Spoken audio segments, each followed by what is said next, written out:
महर्षि, ये प्रश्न हम करते नहीं, बट आज हमारे पास भी बहुत सारे ऐसे प्रश्न आते हैं और एक समाज को एक दिशा निर्देश इस प्रश्न के, इस टॉपिक के ऊपर, इस विषय के ऊपर हो जाए तो महाराज जी आप इसका। राधे राधे महाराज जी, आपके चरण कमलों में सादर करता हूं। महाराज जी, पिछले 3 महीनों से आपके प्रवचनों को नियमित सुनने के बाद ऐसा लगने लगा कि मैं पशु से भी निम्नवत जीवन जी रहा हूँ। अब आपके प्रवचन सुनने पर जीवन बदलने की प्रेरणा मिलती है।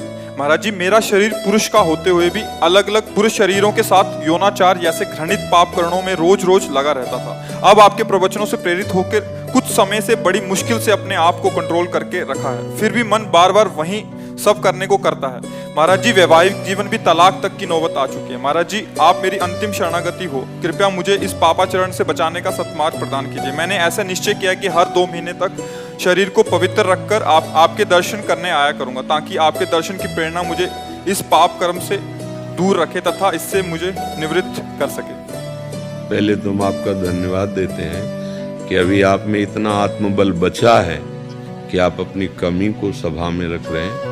आप बहुत मतलब अभी आत्मबल से युक्त है। ऐसी बातें समाज में नहीं रखी रहती, हिम्मत नहीं होती ना ऐसा कहना, अपनी कमियों को प्रकाशित किया। तो इसका मतलब कहीं किसी कोने में अभी सत्य का अस्तित्व है। देखो, ये तुम्हारी ही गलती नहीं है, ये संपूर्ण सृष्टि में काम अपना तांडव मचाए हुए। भाई हम चुप हैं, तुम चुप हो, लेकिन तुम मुखर हो गए तो सबकी दृष्टि तुम्हारे पे जाएगी। फिर लौट के अगर अपने हृदयों में देखा जाए तो कुछ ऐसा ही है सबका जीवन। ओपन हो गई तो फिर मुख में कालिक पोतती, समाज का ऐसा स्वरूप। लेकिन जो कालिक पोत रहा वो भी अपने हृदय को देखे। काम कोई ऐसा नहीं कि किसी को बख्श दे, उसी को बख्शता है जिसने भगवान को आश्रयदाता मानकर और भजन शुरू किया। अब तुम्हारे प्रश्न का उत्तर देते हैं। ये काम सुख बुद्धि होने के कारण आदरणीय और प्रिय हो गया, नहीं हुआ? सुख मिलने के कारण। आप ईमानदारी से बताओ, क्या आज तक आपको तृप्ति हुई? सच्ची बताना। नहीं ना? आज भी वही चाह है जो पहले से थी। इसका मतलब कभी नहीं हो सकती, क्योंकि वहां नहीं है सुख। विचार खुले, जब आपने प्रश्न किया तो इस शरीर में है क्या? इस शरीर में है क्या? मल और मूत्र के ही तो द्वार हैं, जहां छू जाने पर हाथ हमको पवित्र करना पड़ेगा। क्या है? दुर्गंध युक्त, चाहे जितना सुगंधित पेय पियो, भोजन पाओ, 6 घंटे बाद दुर्गंध युक्त मल बन जाएगा। एक मल का द्वार है। चाहे जितना सुंदर जूस और दूध पियो, एक मूत्र बन जाएगा। दोनों के द्वार हैं, मल और मूत्र। उसके सेवन का केवल एक ही मार्ग बताया गया है कि संतानोत्पत्ति रूपी जो भगवान की सृष्टि का क्रम है, उसकी पूर्ति के लिए काम का आदर किया गया। भगवान ने कहा धर्मयुक्त काम मैं हूं, अर्थात जो इस सृष्टि जनित क्रिया है, संयम के द्वारा संतानोत्पत्ति करने के लिए ये जो पाणी ग्रहण संस्कार किया जाता है, इसकी ये वैराग्य को प्राप्त हो जाएगा, घृणा को प्राप्त हो जाएगा और वो सच्चे मार्ग का पथिक बन जाएगा। पति पत्नी दोनों एक ही धर्म का आश्रय लेकर, भगवद आश्रय लेकर संतान उत्पन्न करना, मानो सृष्टि रूपी भगवान की पूजा करना। बस इतने के लिए काम का आदर है। ये व्यर्थ में गंदे आचरण करना है। ये जो अभी इन्होंने प्रश्न के पहले हमें बताया, क्योंकि हम तो बच्चापन से गंगा किनारे रहे, शास्त्र की बात तो हमें पता है, लेकिन ऐसा पता कि स्त्री स्त्री से आसक्त हो जाए, हमने तो सुना है मोह है न नारी नारी के रूपा। शास्त्र तो ऐसा आज उल्टा, और कलयुग का यही उल्टा कि स्त्री क्या बताया था, स्त्री स्त्री के हाँ।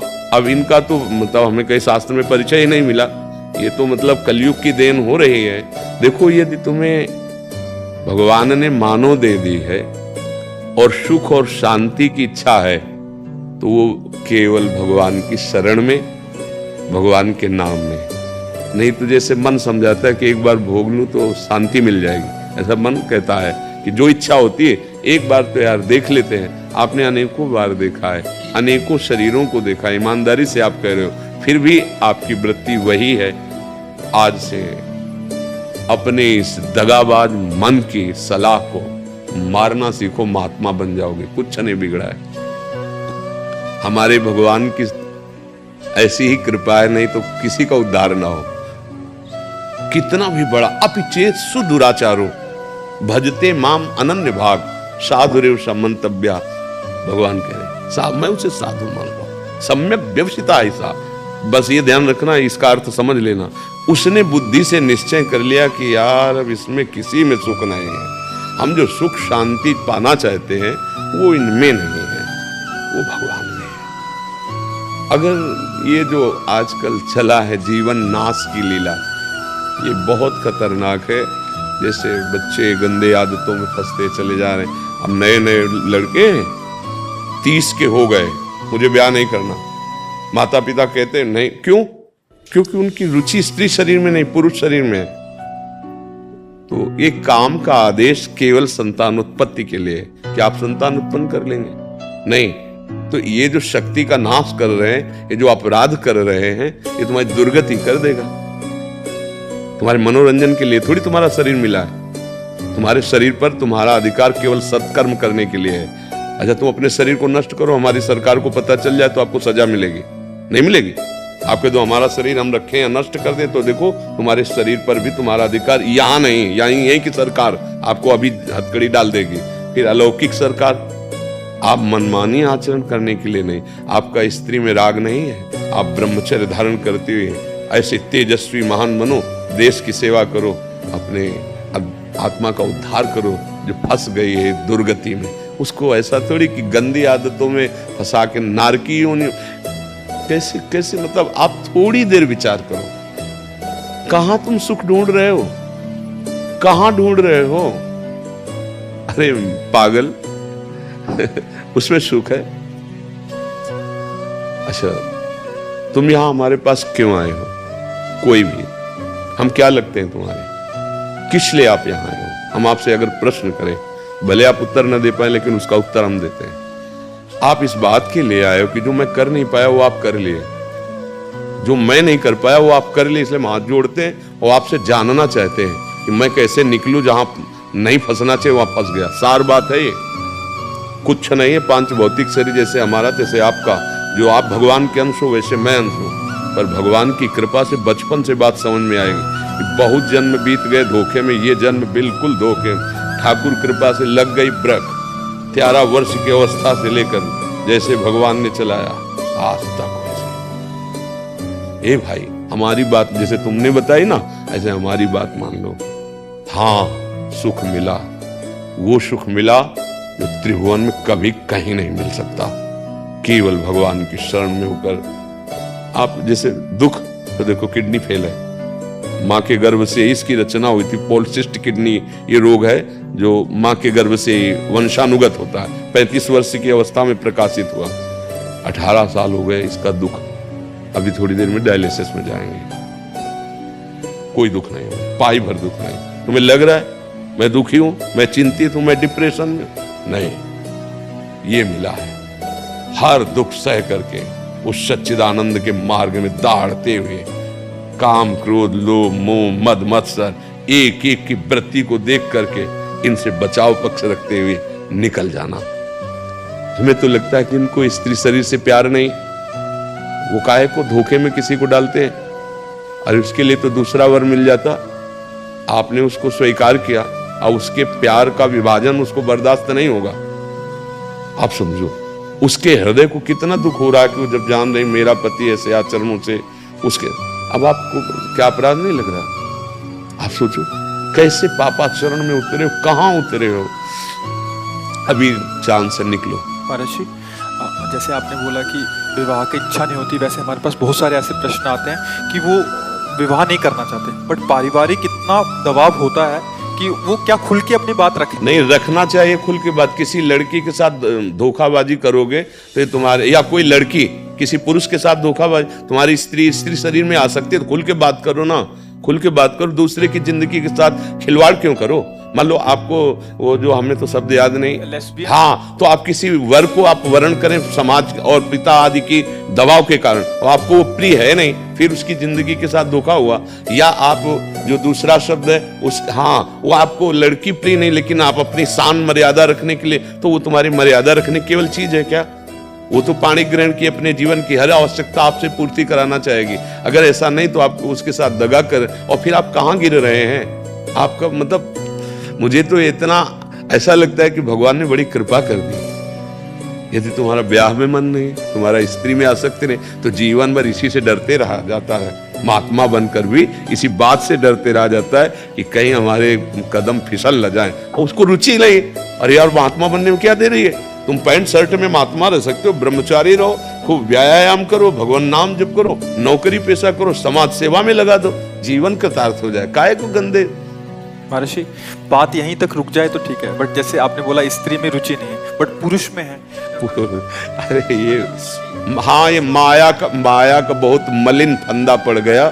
माया को बहुत मलिन फंदा पड़ गया। कामोपभोग में जो ऐसी रति हो गई, बहुत ही हानिप्रद है, बहुत हानिप्रद है। क्योंकि हमारा जीवन केवल कामोपभोग के लिए नहीं है, हमारा जीवन काम पर विजय प्राप्त करके राम की प्राप्ति के लिए है। विश्राम, आत्मबोध प्राप्त करने, केवल यही सुख हमारे लिए है क्या भाई? बंदर, कुत्ता, कबूतर, पशु पक्षी सब इसी में लगे। फिर कहा गया, दुर्लभो मानुषो देहो देही नाम क्षण भंगुरहा तत्रापि दुर्लभम मन्येत वैकुंठ प्रिय दर्शनम। बड़ा दुर्लभ मानव देह, इसके लिए दुर्लभ देह बहुत मतलब हानि का विषय है, बहुत पछताना पड़ेगा। अभी श्वासें हैं, काम बना लो, राधा राधा राधा, और अब लो नशानी अब ना न सही हो। कोई भी गलती सुधारी जा सकती है, अभी समय है, अभी प्राण है शरीर पे, नहीं फिर तो चांस ही नहीं है। फिर तो चांस है, जब इन कर्मों का, अगर ये नष्ट नहीं हुए कर्म, और इन कर्मों का आप गुप्त रूप की ये सब बातें मतलब है, संत महात्मा क्यों इस विषय पर जाए? पर भगवान की ऐसी लीला है कि वैसे जिससे संतान उत्पन्न होती है वही वीर है ना। आप किसी भी तरह से उसका क्षय करते हैं तो संतान के हत्यारे हुए कि नहीं? सूक्ष्मता से बताओ। अगर वही यथायोग्य स्थान पर पहुंच जाता तो संतान रचना हो जाती ना। अब आप उसको कहां प्रयोग कर रहे हैं? वही संतान है ना, उसमें जीव है, वो व्यर्थ नहीं है। महापापी हो जाओगे, इसलिए बुद्धि भ्रष्ट हो जाती है और दुर्गति को प्राप्त होते। चाहे अभी जो शब्द आप बोल रहे हो ये तुम्हारे सुधार के लिए बोल रहे हैं। यदि तुम्हें स्त्री शरीर प्रिय नहीं, पाणी ग्रहण करने की भावना बिल्कुल मत रखना, क्योंकि केवल पाणी ग्रहण, संतान उत्पत्ति, सृष्टि पूजा के लिए तुम ब्रह्मचर्य रहकर समाज की सेवा कर सकते हो। आप देखो ना अपने देश प्रदेश में रहकर कर सकते हो।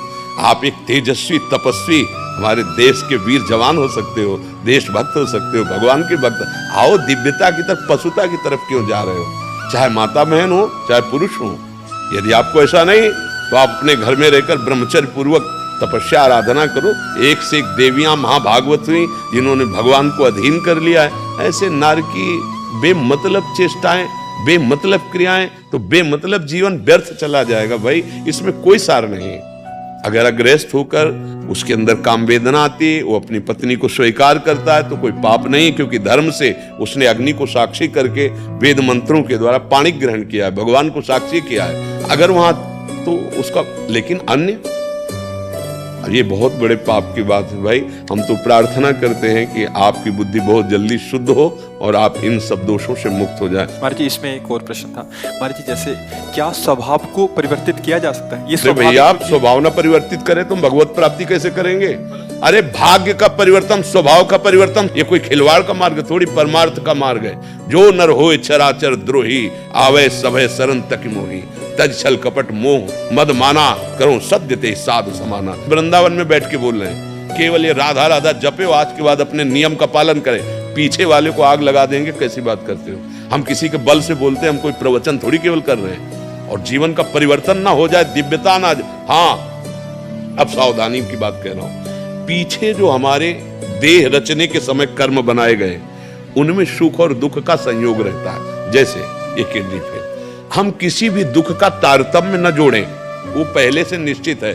लेकिन जो नवीन खेती है, इसमें आग लगा सकते हैं। पुराना स्टॉक जो जमा है वो हमारे हाथ से खत्म, उसकी चाबी भगवान के हाथ में है, जो संचित कर्म कहते हैं। ये जो नवीन कर्म इस जन्म में बन गया, इसको सुधारा जा सकता है, प्रायश्चित किया जा सकता है। अभी संभाला। सबसे पहला प्रायश्चित, अब लो नसानी अब ना नसे हो, वो तुम हाथ उठा के बोले हो। दूसरा प्रायश्चित, भगवान का नाम निरंतर रटना।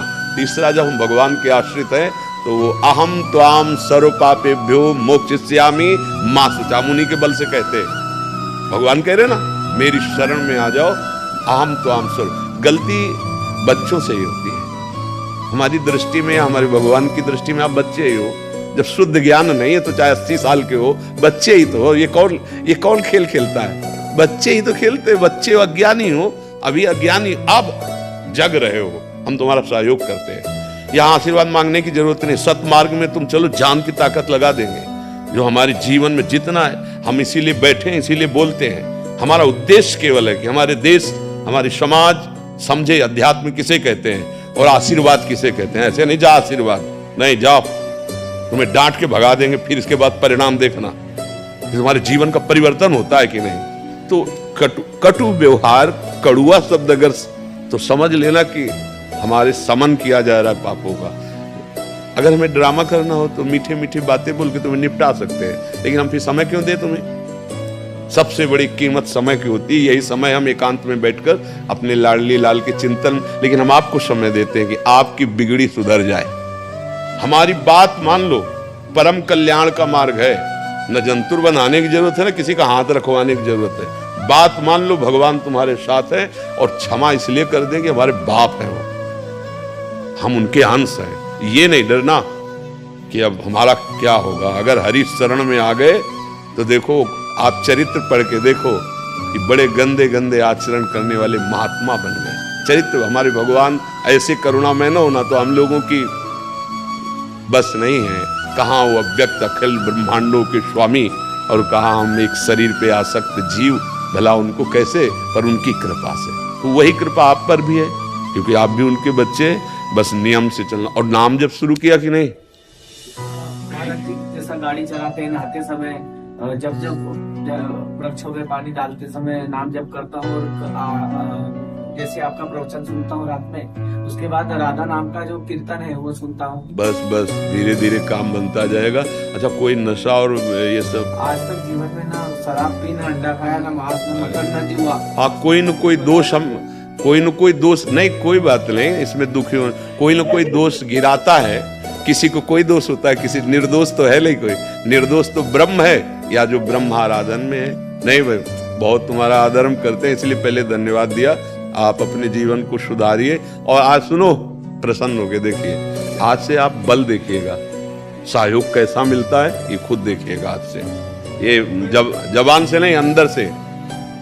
अगर तुम ऐसे किए हो ना और रो दिए हो ना, तो तुम देखना कि अगर तुम सोचोगे भी तो उसी सोच में बैठे दिखाई देगी, तुम्हें भय लगेगा सोचने में। करने की तो बात जाने दो, बस जैसे कहें वैसे चलो। महाराज जी, 2 महीने में मैं आपके दर्शन करूंगा पवित्र रहकर, ताकि मैं नहीं, वो तुम्हारी रुचि की बात है। मेरे मन में ये भावना रहेगी कि मैं पवित्र रहूंगा तभी महाराज जी के दर्शन कर पाऊंगा। नहीं, ना पवित्र अगर देखो, उसमें तो जाना नहीं। और हाँ, और अगर इधर उधर कहीं मान लो घर में, तो उसको मत सोचना कि अपवित्र हो गए। क्योंकि अगर कहे कि हम बीमारी ठीक करके डॉक्टर के पास जाएंगे तो थोड़ी गलती है। हम जैसे भी हैं, पिछले बुरे कर्मों का प्रायश्चित कुछ करो। तुम नाम जप करो और गंदे आचरण मत करना। वकील जोरदार हो, मुकदमा जीत जाते हैं, तो चिंता मत करो। हाँ, चिंता मत करो। और सबसे प्रार्थना है, देखो ये भाई महात्मा का अंश कहीं हृदय में है, सत्यता है तभी बोल पाए हैं। हम जानते हैं, जैसे लोग ले गए थे, हम अमुक हमने बचपन से मन को पढ़ा, ये बेईमान किसी का दोस्त नहीं है, एक क्षण में गिरा सकता है। तो सबसे गलतियां होती हैं। भगवान का आश्रय लेकर हम अपनी गलतियों को हटाकर कि सद्गुण प्राप्त करने के लिए मानव देह प्राप्त की है। हम अच्छे आचरण करें, हम भगवान को प्राप्त हों, हमारा मन आनंदित हो जाए। अब हमारा जन्म सुअर कुत्ते की तरह ना हो। ये मनुष्य जन्म है यार, मनुष्य जन्म है, इसको ऐसे गंदी बातों में मत काटो। और जो नहीं समझना चाहेंगे वो भगवान की बात नहीं समझते, फिर हम तो उनके दास हैं, कैसे समझे। व्यर्थ में ब्रह्मचर्य नष्ट करना मृत्यु पाप, इसके सिवा और कुछ नहीं है। करके देख लो, बाद में जब तुम्हारे हृदय की स्थिति हो तब समझना। क्योंकि सारी लड़ाई यही होती है, और तुम्हारी रुचि रही है। तो अगर तुम संयम से रहो तो पैंट शर्ट में तुम